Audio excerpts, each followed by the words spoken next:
चलिए डिस्कस करते हैं 10 ऐसे एमसीक्यूज जो कि यूपीएससी और करंट अफेयर्स एग्जाम्स के लिए काफ़ी इंपॉर्टेंट हैं। नमस्कार, मैं हूं Abhay Singh, current affairs for exam से।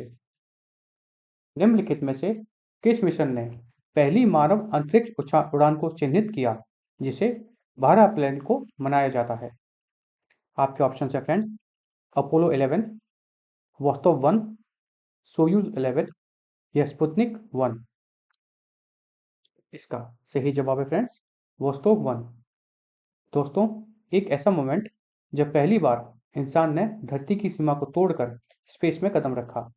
यह हिस्टोरिक दिन था 12 अप्रैल 1961, जब सोवियत कॉस्मोनॉट यूरी गैगरिन ने दुनिया के पहला ह्यूमन स्पेस फ्लाइट कंप्लीट किया था। इस मिशन का नाम था वोस्तोक 1 और दोस्तों, इसे अर्थ का एक पूरा ऑर्बिट कंप्लीट किया था लगभग 108 मिनट में। अब समझिए इसका इम्पैक्ट। यह सिर्फ एक फ्लाइट नहीं थी, यह थी स्पेस एज की शुरुआत, जहां से ह्यूमन एक्सप्लोरेशन का नया एरा शुरू हुआ था। इस अचीवमेंट को कॉमेमोरेट करने के लिए यूनाइटेड नेशन जनरल असेंबली ने डिक्लेयर किया है international day of human space flight, जो हर साल 12 अप्रैल को ऑब्जर्व किया जाता है, मतलब आज ही के दिन। इसका मेन पर्पस क्या है? तो वह है पीसफुल स्पेस एक्सप्लोरेशन को प्रमोट करना और इंटरनेशनल कोऑपरेशन को स्ट्रेंथन करना। यहाँ पर एक और इम्पोर्टेंट ऑर्गेनाइजेशन की बात करते हैं, वो है UNOOSA, अर्थात United nation office for outer space affairs, जो ग्लोबल स्पेस एक्टिविटीज कोऑर्डिनेट करता है।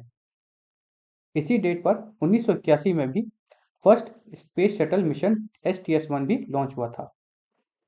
तो याद रखने वाली बात क्या है फ्रेंड्स? 12 अप्रैल, जब पहला ह्यूमन स्पेस फ्लाइट स्पेस के लिए लॉन्च हुआ था। कौन सा था? वॉस्टॉक 1। उसमें कौन थे? Yuri Gagarin. अच्छा, एक और बात आपको बता देता हूँ फन फैक्ट के लिए कि 1969 में नील आर्मस्ट्रॉन्ग जो थे वो पहले व्यक्ति थे जो मून पर पहुंचे थे। नील आर्मस्ट्रॉन्ग जो थे वो अमेरिका की तरफ से गए थे और यूरी गैगरिन उस टाइम के सोवियत संघ की तरफ से गए थे। चलिए अगले प्रश्न पर आते हैं। 2026 में सांसद में उद्घाटित सानंद में उद्घाटित सेमीकंडक्टर निर्माण सुविधा किस कंपनी की है? आपके ऑप्शन है फ्रेंड, केन्स, टाटा, माइक्रोन या इंटेल। इसका सही जवाब है फ्रेंड्स, केन्स। दोस्तों, आज के डिजिटल वर्ल्ड में सबसे पावरफुल रिसोर्सेज क्या है? वो ना तो इतना ऑयल है ना गोल्ड है, बल्कि डाटा है। और डाटा को प्रोसेस करने के लिए लगते हैं semiconductors.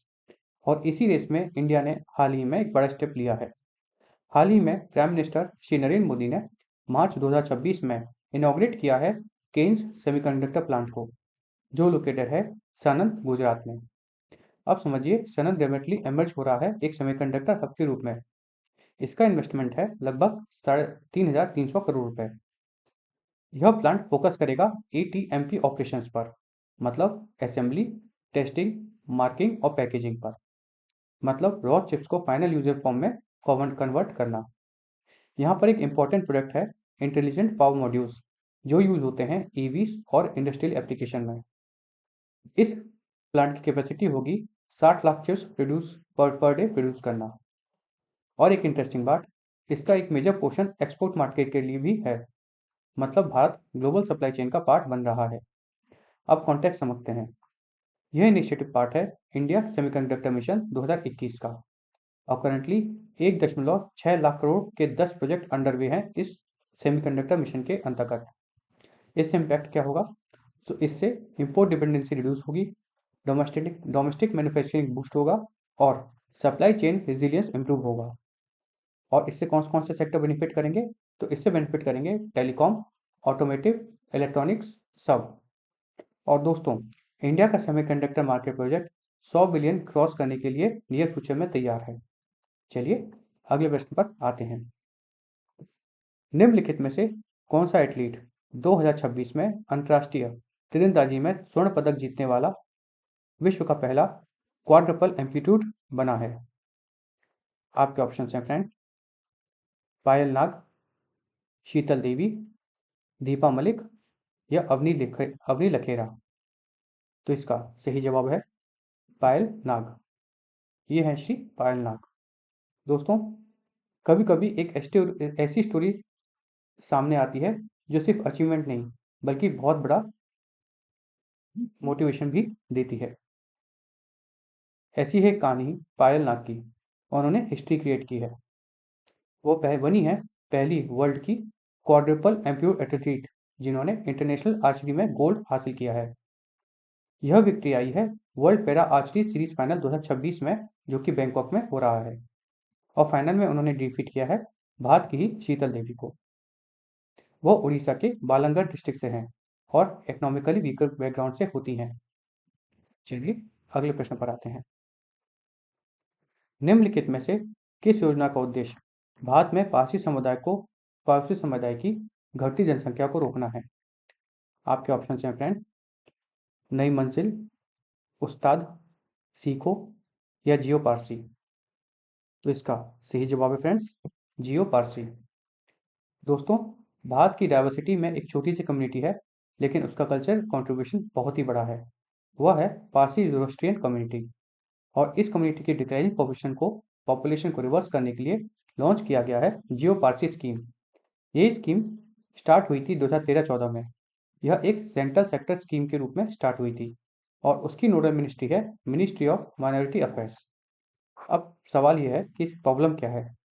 Friends, Parsi population continuously decline हो रही है लो फर्टिलिटी रेट के कारण। इसलिए स्कीम का एम है कि पॉपुलेशन रिवाइवल के थ्रू मेडिकल और फाइनेंशियल सपोर्ट देना। रिसेंट अपडेट देखिए, अप्रैल 2026 में ड्राइव में 300 नए रजिस्ट्रेशन ऐड हुए हैं और टोटल 490 से अधिक बच्चों के बर्थ फैसिलिटेट किए गए हैं इस स्कीम के थ्रू। इस स्कीम में 30 लाख तक के एनुअल इनकम के लोग भी शामिल हो सकते हैं। चलिए अगले प्रश्न पर आते हैं। निम्नलिखित में से कौन सी पर्वत श्रृंखला स्पेन और फ्रांस के बीच एक प्राकृतिक सीमा बनाती है? आपके ऑप्शन हैं फ्रेंड, एल्प्स, एंडीज, पायरेनीज या कार्पेथियन? इसका सही जवाब है फ्रेंड्स, पायरेनीज। दोस्तों, जियोपॉलिटिक्स में कभी कभी ऐसे डिसीजन भी आते हैं जो सिर्फ एक पॉलिसी नहीं होते बल्कि ग्लोबल पावर डायनेमिक्स को रिफ्लेक्ट करते हैं। ऐसे ही एक रिसेंट डिसीजन लिया गया है स्पेन ने, जब उसने यूएस एयरक्राफ्ट के लिए अपना एयर स्पेस क्लोज कर दिया ईरान कॉन्फ्लिक्ट टेंशन के बीच। अब समझिए इसका डीपर मीनिंग। यह डिसीजन शो करता है कि स्पेन अपनी सोवेरेनिटी को नेटो कमिटमेंट से ऊपर रख रहा है, स्पेशली जब मिलिट्री की बात आती है। इसका एक क्लियर सिग्नल भी है कि उनकी स्पेस उनकी मर्जी से ही यूज होगी, ना कि नेटो की मर्जी से। अब थोड़ा ज्योग्राफी भी रिवाइज करते हैं। स्पेन लोकेटेड है इब्रियन पेंसुला में, जो कि साउथ वेस्टर्न यूरोप में आता है। इसके बॉर्डर हैं वेस्ट में पोर्तुगल, नॉर्थ ईस्ट में फ्रांस और एंडोरा, और साउथ में जिब्राल्टार, जो कि एक ब्रिटिश ओवरसीज टेरिटरी है। वाटर बॉडीज के हिसाब से आज कहा जाए तो ईस्ट में मेडिटेरेनियन सी पड़ता है और नॉर्थ वेस्ट और साउथ वेस्ट में अटलांटिक ओशन पड़ता है। इसकी कैपिटल सिटी है मैड्रिड, जो इसकी पॉलिटिकल और इकोनॉमिक हब भी है। स्पेन का इंटीरियर डोमिनेटेड है मिस्टल सेंट्रल प्लेट्यू से। चलिए अगले प्रश्न पर आते हैं। आईएनएस मालवान, जिसे 2026 में भारतीय नौसेना में शामिल किया गया था, किस श्रेणी के पोतों से संबंधित है? आपके ऑप्शन हैं friend, A S W C, विध्वंसक, फ्रिगेट या विमान वाहक? तो इसका सही जवाब है फ्रेंड्स, एस डब्ल्यू सी। अभी ये एस डब्ल्यू सी का फुल फॉर्म है friends, anti submarine warfare shallow water craft. दोस्तों, भारत की सिक्योरिटी सिर्फ लैंड बॉर्डर्स तक लिमिटेड नहीं है। 7,500 किलोमीटर की लॉन्ग कोस्ट लाइन भी उतनी ही क्रिटिकल है। और इसी कोस्ट लाइन को स्ट्रेंथन करने के लिए भारतीय नेवी ने इंडक्ट किया है आईएनएस मालवान 31 मार्च 2026 को। आप समझिए यह कोई नॉर्मल शिप नहीं है, यह है एक anti submarine warfare shallow water craft program का सेकेंड वेसल। और इस प्रोग्राम के अंतर्गत टोटल 8 वेसल बनाए जाएंगे। ये दूसरा है। इस शिप को बिल्ड किया गया है कोचिंग शिपयार्ड लिमिटेड कोची में, जो कि भारत की एक मेजर शिप बिल्डिंग हब है। यह एक इसकी लंबाई लगभग 80 मीटर तक है और इसका डिस्प्लेसमेंट वेट 1100 टन के करीब है। यह डिजाइन है शैलो और लिटोरल वाटर्स के लिए, मतलब जहां लार्ज शिप ऑपरेट नहीं कर सकती वहां यह इफेक्टिवली ऑपरेट कर सकता है, क्योंकि यह कम पानी में भी ऑपरेट कर सकता है। इसमें वाटर जेट प्रोपल्शन सिस्टम लगाया गया है जो इसे हाई मैन्योरिटी देता है, यानी टाइट स्पेस में भी आसानी से मुड़ सकता है और ऑपरेट कर सकता है। इसमें टॉर्पीडोज और एंटी सबमरीन रॉकेट्स लगाए गए हैं, जिससे ये सबमरीन के लिए काफी खतरनाक हो जाता है। चलिए अगले प्रश्न पर आते हैं। भारत मई 2026 में ब्रिक्स विदेश मंत्री की बैठक की मेजबानी किस शहर में करेगा? आपके ऑप्शन हैं फ्रेंड, मुंबई, नई दिल्ली, बेंगलुरु या हैदराबाद। इसका सही जवाब है फ्रेंड्स, नई दिल्ली। 2026 में भारत होस्ट कर रहा है ब्रिक्स फॉरेन मिनिस्टर मीटिंग नई दिल्ली में अपनी चेयरमैनशिप के अंडर। यह मीटिंग अब प्रिकर्सर है 18 ब्रिक्स समिट का, जो 2026 के बाद में होगी, मतलब सेकेंड हाफ में होगी। इसका थीम्स है रिजिलियंस, इनोवेशन, कोऑपरेशन और सस्टेनेबिलिटी। फ्रेंड्स, ब्रिक्स का एवोल्यूशन देखते हैं।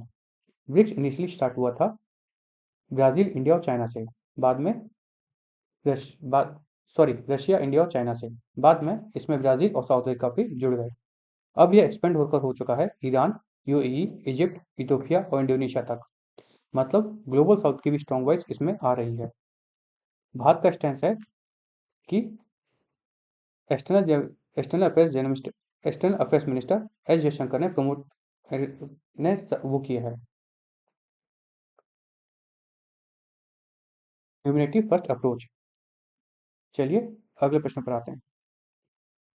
भारत में उच्च शिक्षण संस्थानों के सत्यापन के लिए निम्नलिखित में से कौन सा निकाय उत्तरदायी है? AICTE, NMC, NCERT या NAAC। तो इसका सही जवाब है फ्रेंड्स, NAAC, अर्थात national assessment and accreditation council. दोस्तों, एजुकेशन सिस्टम का बैकबोन होता है क्वालिटी एश्योरेंस, और भारत में यह काम करता है NAAC। लेकिन अब एक सीरियस इश्यू सामने आया है। करंट एकेडमिक ईयर में एक भी इंस्टीट्यूशन को फ्रेश NAAC एक्रेडिटेशन नहीं मिला है। अब समझिए ये NAAC क्या है। यह एस्टेब्लिश हुआ था 1994 में और यह एक ऑटोनोमस बॉडी है यूजीसी के अंतर्गत, अर्थात यूनिवर्सिटी ग्रांट कमीशन के अंतर्गत। इसका रोल है कि यूनिवर्सिटीज और कॉलेज को एसेस करना और उनकी क्वालिटी स्टेटस एवेलुएट करना। इस प्रोसेस में इंक्लूड होता है पीयर रिव्यू सिस्टम और पैरामीटर हैं technique, teaching learning, infrastructure, governance, research और इनोवेशन। 1 जुलाई 2026 से NAAC ने हॉल्ट कर दिया है fresh accreditation under revised accreditation framework. चलिए अगले प्रश्न पर आते हैं। निम्नलिखित में से कौन सा संगठन भारत में प्रोजेक्ट क्षेत्र का क्रियान्वयन करता है? आपके ऑप्शन है फ्रेंड, BRO, CPWD, NHAI या MES। तो इसका सही जवाब है friends, BRO, border road organisation. दोस्तों, जब हम नेशनल सिक्योरिटी की बात करते हैं तो सिर्फ आर्मी या वेपन नहीं, इंफ्रास्ट्रक्चर भी उतना ही इंपॉर्टेंट है। और इसी इंफ्रास्ट्रक्चर का बैकबोन है एक पावरफुल प्रोजेक्ट चेतक। इस प्रोजेक्ट की शुरुआत हुई थी 1980 में और रिसेंटली इसका 47वां रेसिंग डे सेलिब्रेट किया गया है 4 अप्रैल 2026 को बीकानेर में। अब समझिए यह प्रोजेक्ट एग्जीक्यूट कौन करता है? तो यह करता है बॉर्डर रोड ऑर्गेनाइजेशन, जो कि मिनिस्ट्री ऑफ डिफेंस के अंतर्गत काम करता है। बीआरओ खुद स्टैब्लिश हुआ था 7 मई 1960 को एक क्लियर ऑब्जेक्टिव के साथ, स्ट्रेटेजिक इंफ्रास्ट्रक्चर डेवलप करना बॉर्डर एरियाज में। और प्रोजेक्ट चेतक को ऑपरेशनल एरिया क्या है? यह है राजस्थान, पंजाब और नॉर्दर्न गुजरात के वेस्टर्न बॉर्डर सेक्टर्स में। यह मेंटेन करता है 4000 किलोमीटर से अधिक रोड नेटवर्क को। इसमें इंक्लूडेड है 214 किलोमीटर के डिच कम फंड स्ट्रक्चर्स। यह डिफेंसिव स्ट्रक्चर्स होते हैं जो एनिमी मूवमेंट को रिस्ट्रिक्ट करते हैं और सर्विलेंस एनहेंस करते हैं। यह रोड इंश्योर करते हैं smooth troop movement, logistic supply और रैपिड रेस्पॉन्स कैपेबिलिटी, जो indirectly local socio economic development को भी बूस्ट करता है। इन रोड्स को कन्वर्ट किया जा रहा है national highway double lane specifications में। चलिए इसका मोटो भी बताते हैं। तो इसका मोटो है चेतक का प्रयास, देश का विकास। और बीआरओ का मोटो क्या है? तो बीआरओ का मोटो है श्रम सर्वम सध्यम। चलिए अगले प्रश्न पर आते हैं। भारत किस अंतरिक्ष समझौते के तहत आईआरसीसी जारी करने में वैश्विक अग्रणी के रूप में उभरा है?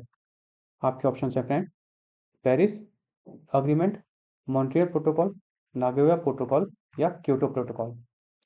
तो इसका सही जवाब है फ्रेंड्स, क्योटो और नागोया प्रोटोकॉल। दोस्तों, बायोडाइवर्सिटी सिर्फ नेचर का पार्ट नहीं, यह इकोनॉमिक और स्ट्रेटेजिक रिसोर्सेस है, और इसी रिसोर्सेस के फेयर यूज को रेगुलेट करता है Nagoya protocol on access and benefit sharing, ABS.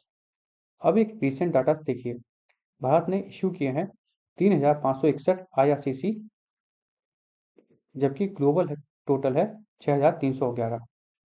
मतलब भारत ने एलोन कंट्रीब्यूट किया है 56% से ज़्यादा आईआरसीसी सर्टिफिकेट्स।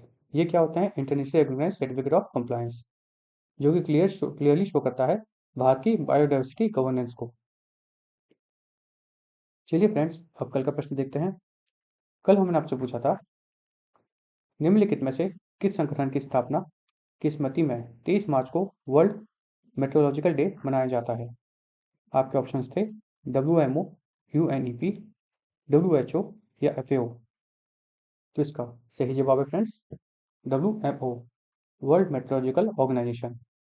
दोस्तों, आज के टाइम में वेदर सिर्फ एक डेली अपडेट नहीं, ये डायरेक्टली लिंक्ड है इकोनॉमी, एग्रीकल्चर, डिजास्टर मैनेजमेंट और ह्यूमन सर्वाइवल से। और इसी इंपॉर्टेंस को हाईलाइट करता है वर्ल्ड मेट्रोलॉजिकल डे, जो हर साल 23 मार्च को ऑब्जर्व होता है। यह दिन सेलिब्रेट करता है establishment of world meteorological organisation, जो कि ऑफिशियली बनी थी 1950 में, लेकिन इसका ओरिजिन और भी पुराना है। WMO इवॉल्व हुई थी इंटरनेशनल मेट्रोलॉजिकल ऑर्गेनाइजेशन से, जो कि 1873 में बनी थी। 2026 के लिए इसका थीम है ऑब्जर्विंग टुडे प्रोटेक्टिंग टुमारो। चलिए फ्रेंड्स, अब कल के लिए प्रश्न देख लेते हैं। कल के लिए हमारा आपसे प्रश्न है, आईपो IPSOS के व्हाट वरीज द वर्ल्ड सर्वे 2026 में निम्नलिखित में से किस देश में लगभग 65% सार्वजनिक आशावाद दर्ज किया गया है?